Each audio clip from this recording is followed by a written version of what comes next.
बोलो ओंकारेश्वर भगवान की जय। जी ज्योतिर्लिंग के दर्शन के लिए आप लोग पधारे हैं। ये राम से 14 पीढ़ी पूर्व, राम से 14 पीढ़ी पूर्व मानधाता राजा हुए हैं। शिव पुराण में उल्लेख है, जिन्होंने मां से ने पिता से जन्म लिया था, उनकी तपस्या से ये शिवलिंग प्रकट हुए, स्थापित लिंग नहीं है। जिस प्रकार आरती करते हम प्रण अक्षर के मध्य, ओम अक्षर के मध्य, यह तीनों एका, जय शिव ओंकारा। एक ही शिवलिंग में ब्रह्मा विष्णु महेश निराकार धरती से प्रकट हुए हैं। इसलिए अखंड दीप जो जल रहा प्राचीन समय से, एक ही दीपक में 3 बातियां लगातार जल रही है, ब्रह्मा विष्णु महेश की। इस पहाड़ी के ऊपर 7 किलोमीटर का परिक्रमा मार्ग है, वो भी ओम आकृति में है।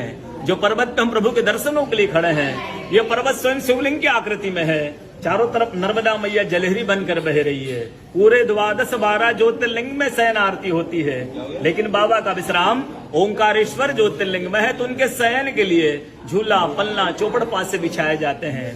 बाबा यहाँ विश्राम करके 3 बजे रात उठ करके महाकालेश्वर जाएंगे, वहां स्नान करेंगे। इसलिए वहां का भस्म आरती प्रसिद्ध है, यहाँ का शयन आरती प्रसिद्ध है। शिव पुराण में भी कथा आती है, महिलाएं 16 सोमवार व्रत करती है, उसमें भी कथा आती है।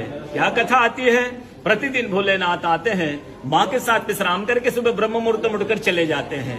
एक दिन जब भोले बाबा माँ के साथ पधारते हैं, तो माँ पुजारी से पूछती, पुजारी हम विश्राम के लिए जा रहे हैं, ये चौपड़ पासे में किनकी जीत होगी? पुजारी बोलते कि आज ये भोले बाबा जीतेंगे। ऐसा बोलकर पुजारी घर चले जाते हैं।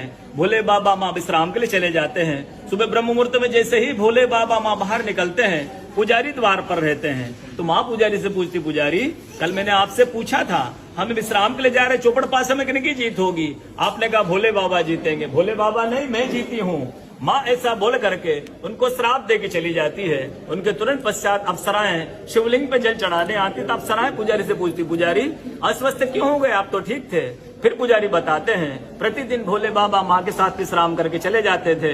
कल भोले बाबा माँ के साथ पधारे, माँ ने मुझसे पूछ लिया, पुजारी हम विश्राम के लिए जा रहे, चौपड़ पासे में किनकी जीत होगी? मैंने कहा भोले बाबा जीतेंगे। भोले बाबा नहीं, माँ जीत गई, माँ मुझे श्राप दे के चली गई। अप्सरा बोलती, चिंता ना करो, हम अंदर जाकर शिवलिंग की पूजा करके आते, फिर इसका उपाय बताएंगे। अप्सराएं अंदर जाकर के शिवलिंग की पूजा करके बाहर आकर बोलती, पुजारी आप 16 सोमवार व्रत कीजिएगा, व्रत करते ही स्वस्थ हो जाएंगे, व्रत करते ही ठीक हो जाएंगे।